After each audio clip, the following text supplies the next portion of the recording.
Il était une fois. Ces 4 mots, simples et familiers, suffisent à nous transporter. Dès qu'ils sont prononcés, l'imaginaire s'éveille. Nous voilà dans un royaume où vivent des rois et des reines, sages ou cruels, des princes et des princesses, courageux ou ensorcelés, des animaux doués de parole et d'intelligence. Il était une fois.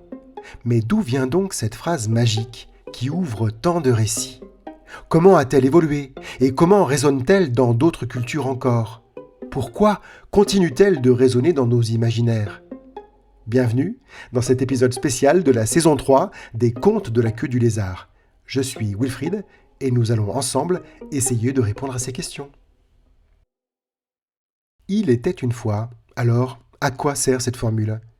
Eh bien, elle vise d'abord à effacer un contexte temporel ou géographique et à rompre les repères avec le réel. Ce qui nous met sur la voie que les personnages ne sont pas des personnes réelles, mais bien des symboles et des archétypes.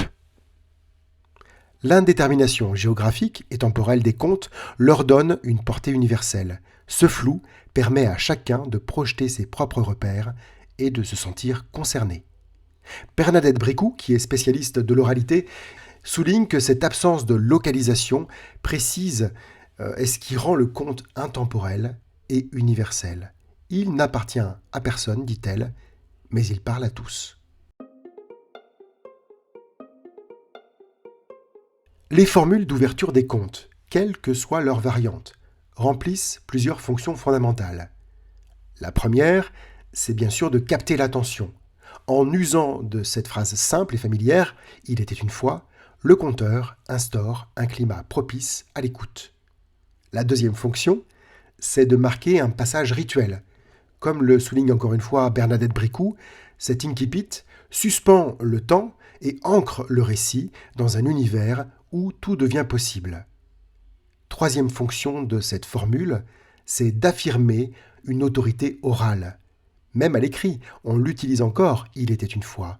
Et cette formule évoque la voix du conteur qui parle directement à l'imagination de son auditoire.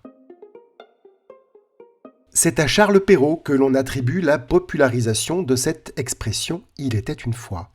Elle apparaît, il est vrai, dans son recueil de contes, Les Contes de la Mère Loi, en 1694.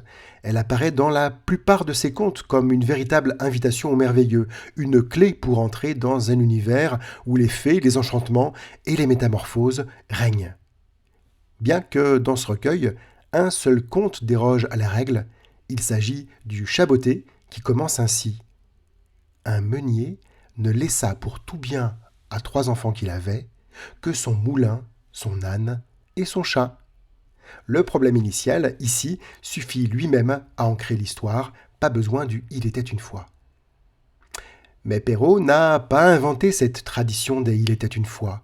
Avant lui, Madame d'Aulnoy, autrice notamment du Prince Lutin, commençait ainsi son conte. Il était une fois un roi et une reine qui n'avaient qu'un fils qu'ils aimaient passionnément, bien qu'il fût très mal fait. Ou encore dans Finette Cendron, il était une fois un roi et une reine qui avaient mal fait leurs affaires. Cette formule y est toutefois moins systématique que chez Perrault. On retrouve, par exemple, dans La bonne petite souris de Madame d'Aulnoy toujours, il y avait une fois un roi et une reine qui s'aimaient si fort, qu'ils faisaient la félicité l'un de l'autre. Et on voit bien ici que le conte commence par « il y avait une fois ». Au XIXe siècle, les frères Grimm adoptent et adaptent cette formule dans leurs contes allemands. On y trouve des variantes comme « il y avait une fois » ou « il y a bien longtemps » qui renforcent cette temporalité indéterminée, propice à l'évasion.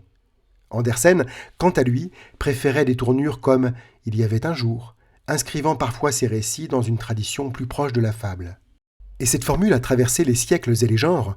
L'univers de Star Wars s'ouvre avec une variation moderne et intergalactique. Il y a bien longtemps, dans une galaxie lointaine, très lointaine. Ici encore, l'objectif est le même, transporter l'auditoire hors de son quotidien vers un ailleurs merveilleux ou épique. Mais « il était une fois » n'est pas qu'une simple introduction, c'est un véritable acte de langage, un geste oratoire fondateur du genre du conte et de son oralité. D'un point de vue illocutoire, cette phrase agit comme une clé rituelle, un incipit ritualisé. Elle marque le début d'un récit, instaure une frontière symbolique entre le quotidien et l'imaginaire, et prépare l'auditoire à se laisser emporter. Elle définit même le genre du conte, c'est-à-dire que quand on entend Il était une fois, on sait d'emblée quel genre littéraire on va entendre. Elle crée donc un pacte implicite, un contrat entre l'orateur et son public, celui de suspendre l'incrédulité pour plonger dans un univers où tout devient possible, les pires atrocités comme les meilleurs dénouements. Sur le plan perlocutoire, cette formule produit un effet direct sur son auditoire. Ces mots captivent, apaisent, éveillent la curiosité. Selon l'ethnolinguiste Dell Hymes, des formules comme celle-ci structurent l'interaction entre le conteur et son public. Elles instaurent une ambiance d'écoute, un moment partagé où la voix du narrateur guide les esprits. Patrick Chamoiseau, écrivain et penseur des traditions orales, souligne également cette fonction de la voix dans le monde du conte. Il dit ceci: « Le silence parle aussi, il faut envisager les épaisseurs d'un monde. Il était une fois, et cet espace de silence et de voix, un moment où l'imagination se met en mouvement. » Et d'ailleurs, on pourrait aller plus loin en se disant que ces 4 mots sont comme une formule d'hypnose qui vise à connecter en un claquement de doigts l'auditeur à son inconscient et à son imaginaire.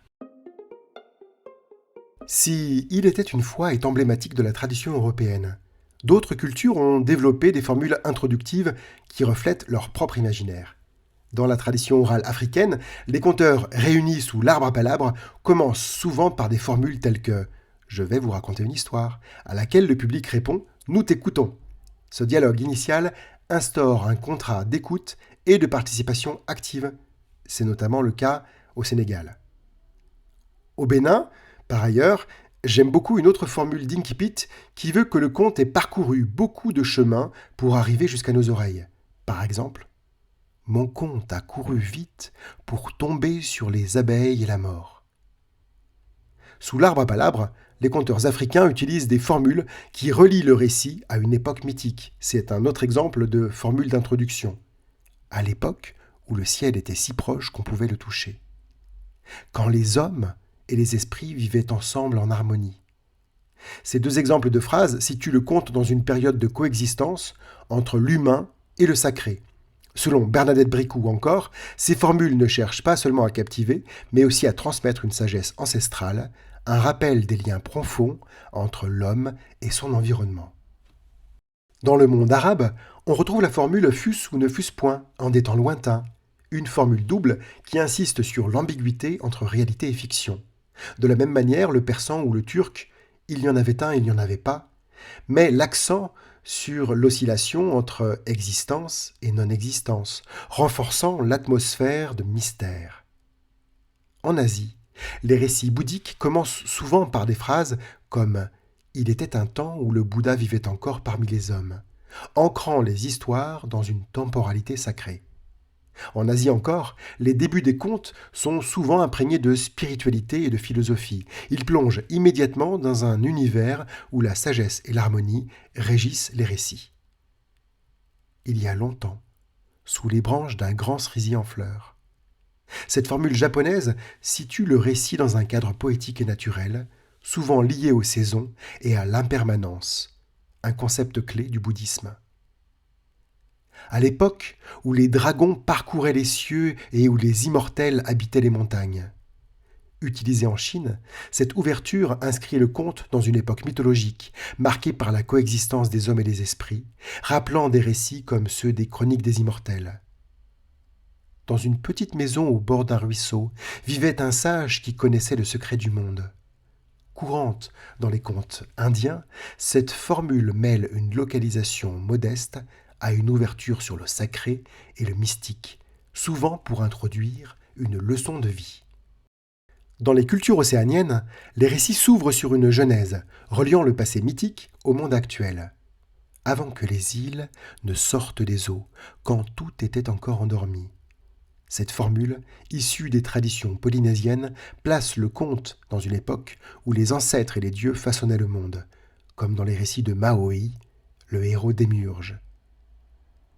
Quand le ciel et la terre étaient encore unis, commun dans les récits aborigènes d'Australie, ce début plonge l'auditoire dans le temps du rêve, une époque sacrée où les êtres ancestraux créaient le paysage et établissaient les lois du vivant.